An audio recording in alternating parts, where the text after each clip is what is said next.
আজকে যে বিষয় নিয়ে আমি আলোচনা করব অত্যন্ত গুরুত্বপূর্ণ। তার কারণ একজন কমেন্ট করেছেন যে স্যার প্যারালাইসিস, হাত পা অবশ হয়ে গেছে, চলাফেরা করতে পারছেন না, কিভাবে এটা থেকে মুক্তি পাবো বা সকলে পাবে? খুব সুন্দর প্রশ্ন আপনি করেছেন। আমি এটা জানি যে আপনারা অনেক রকমভাবে অনেক চেষ্টা করেছেন যেন কিওর হয়, কিন্তু আপনাদেরকে আমি একটা কথা বলছি, সেটা হচ্ছে আমি যে নিয়মগুলো আপনাদেরকে আজকে বলবো, এই নিয়মগুলো কিন্তু টোটালি কিন্তু ফলো আপ করবেন। অনেকে কি করছেন, 2 দিন বা 3 দিন ব্যবহার করে বা 5 দিন ব্যবহার করে বা 10 দিন ব্যবহার করে আপনারা কিন্তু ছেড়ে দেন। এটা কিন্তু একদম রং। এই ন্যাচারাল পদ্ধতিতে, হোম রেমেডিতে আপনাদের একদম পুরোপুরিভাবে কিওর হবেন, একদম কিওর হয়ে যাবেন। একটু সময় লাগবে। একদম প্যারালাইসিসে যে ব্যথা হোক, যন্ত্রণা হোক বা চলতে পারছেন না, হাত পা অবশ, আপনারা মুক্তি পাবেন। কিন্তু ধৈর্য সহকারে যে নিয়মগুলো আজকে আমি বলবো, সেগুলোকে পুরোপুরিভাবে ফলো আপ করবেন। প্রথম যেটা একদম মহা ওষুধ, এবং যেগুলো বলবো টোটালি আপনাদেরকে কিন্তু নিয়ম পালন করতে হবে। এক হচ্ছে ঘি। ঘি হচ্ছে কিন্তু মহা ওষুধ। ঘি ঘি কিন্তু সুন্দর কাজ করে প্যারালাইসিসের ক্ষেত্রে। প্রত্যেকদিন রাত্রে ঘুমানোর সময় ঘি, অল্প করে ঘি নিয়ে গরম করতে হবে। গরম করে নাকে 2 ফোঁটা করে দিয়ে হালকা করে টানতে হবে, খুব জোরে টানবেন না, হালকা করে টানবেন। দ্বিতীয় নম্বর হচ্ছে, যখন আপনারা ভাত খাবেন, গরম ভাতের সাথে 1/2 চামচ করে ঘি, কি বললাম, 1/2 চামচ করে ঘি গরম ভাতের সাথে কিন্তু খাবেন। কেন এই কথাটা বলছি বা ঘি খাওয়ার কথা কেন বলছি, এক এক করে কিন্তু আপনাদের বিস্তারিত আলোচনা করব। ঘি হচ্ছে এমন একটি ওষুধ, মানে মহা ওষুধ। ব্রেনের সব জায়গায়, ব্রেনের প্রত্যেকটা নার্ভ বা প্রত্যেকটা ব্রেনের মধ্যে একদম সম্পূর্ণ জায়গায় পুরোপুরিভাবে ও পৌঁছাতে পারে, মানে কভার করতে পারে। ঘিয়ের মধ্যে এতটা পাওয়ার আছে।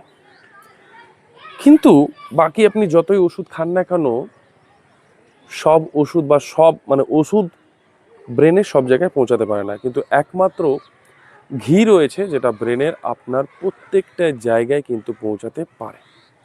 এই জন্য আমি এটাকে বললাম মহা ওষুধ। এবার নেক্সট যেটা আপনাকে করতে হবে, প্রত্যেকটা দিন, মানে প্রত্যেক দিন ঘি আপনাকে খেতে হবে, আর প্রত্যেকটা দিন ঘি আপনাকে নাকে 2 ফোঁটা দিয়ে টানতে হবে। এটা। দ্বিতীয় নম্বর যদি আমরা আসি, সেটা হচ্ছে তিলের তেল।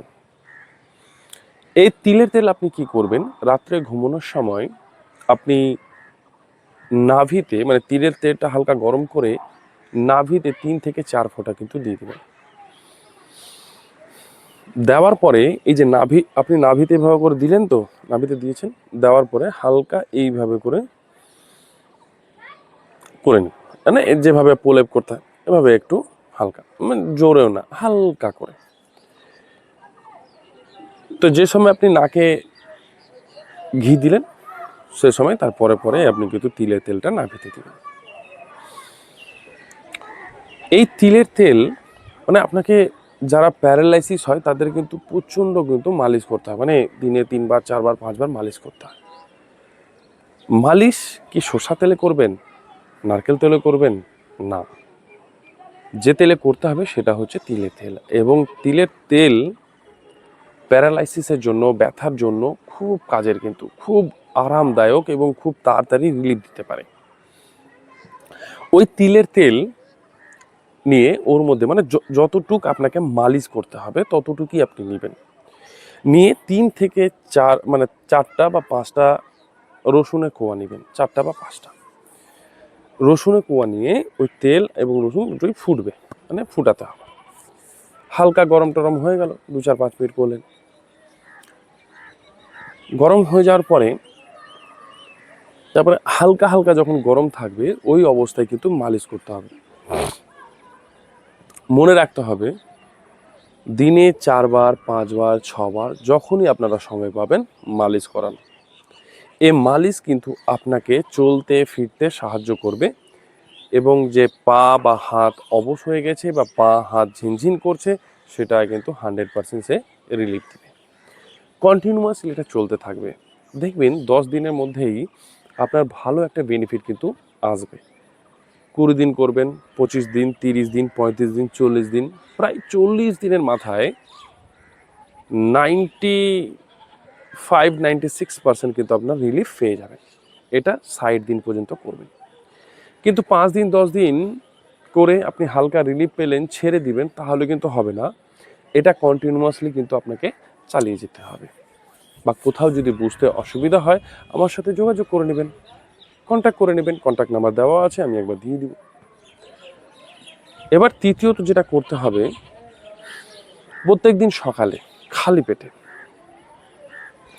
2টো রসুনের কোয়া নেবেন। কটা বললাম দুটো বললাম, 2টো রসুনের কোয়া আর 2টো লবঙ্গ, মানে লবঙ্গ। লবঙ্গের ওই ফুলটা কিন্তু ভেঙে দেবেন। ফুলটাকে ভেঙে তাহলে 2টো লবঙ্গ, 2টো হচ্ছে রসুনের কোয়া, দুটোকে নিয়ে সুন্দর করে কিন্তু আপনি চিবোবেন। চিবিয়ে নিলেন। চিবিয়ে নিয়ে আপনি ভেতরে খেয়ে নেবেন।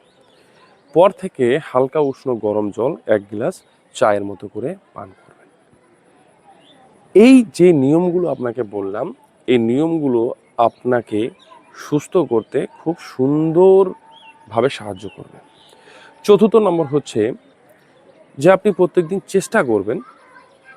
চেষ্টা করবেন যে খালি পায়ে ঘাসের ওপর হাঁটতে। বোঝা গেল কথাটা? খালি পায়ে ঘাসের ওপর হাঁটবেন সকাল এবং সন্ধ্যায় কখন হাঁটবেন?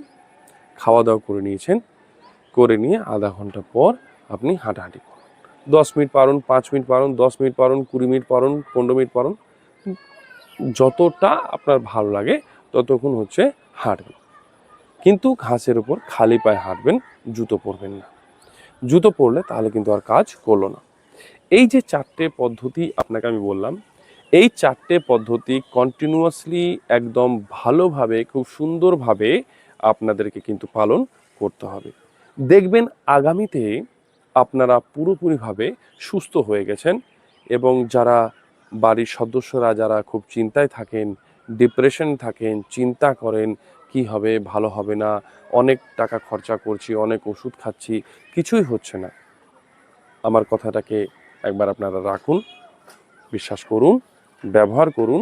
এই যে চমৎকার যে গুণ সেটা আপনারা বুঝতে পারবেন এবং খুব তাড়াতাড়ি যদি পুরোপুরিভাবে ফলো আপ হয় তাহলে কিন্তু একদম সুস্থ হয়ে যাবেন। আর একটা কথা বলে রাখি, প্রেশারটা একটু না পাবেন, হাই বা লো, অ্যাকচুয়ালি হাইয়ের কারণে বেশি হয় প্যারালাইসিস, যাই হোক সেটাকে একটু নিয়ন্ত্রণে রাখার চেষ্টা করবেন। এর ঘরোয়া পদ্ধতি কিন্তু আমি দিয়েছি কি করতে হবে কি করতে হবে না, তবুও আমি ছোট্ট করে একবার বলে দিই। এটা যেটা করতে হবে সেটা হচ্ছে যাদের হাই প্রেশার রয়েছে তাদের হচ্ছে প্রথমে আপনারা স্নান করে নেবেন, স্নান করে নিয়ে শেষে 1 বালতি জলে, মানে 1 বালতি জল, ওর মধ্যে 1 থেকে 1.5 চামচ আপনাদেরকে পিঙ্ক সল্ট দিতে হবে। ওই পিঙ্ক সল্ট দিয়ে ভালো করে মিক্স করে নেবেন। মিক্স করে নিয়ে মাথা আর গলা ছেড়ে কাঁধ থেকে পা পর্যন্ত মগ দিয়ে ঢেলে ঢেলে ঢেলে ঢেলে আপনারা স্নান করবেন। বুঝা গেল আমার কথাটা? তাহলে কিন্তু দেখবেন আপনার প্রেশার কিন্তু কন্ট্রোলে থাকবে। এটা 20 দিনের মধ্যেই হয়ে যাবে। আশা করি আপনারা বুঝতে পেরেছেন। ভিডিওটিকে বেশি বেশি শেয়ার করুন এবং যারা এই ধরনের পেশেন্ট রয়েছেন তাদেরকে অবশ্যই ফরওয়ার্ড করুন যাতে প্রত্যেকে যেন রিলিফ অনুভব করতে পারে। ভালো থাকবেন সবাই।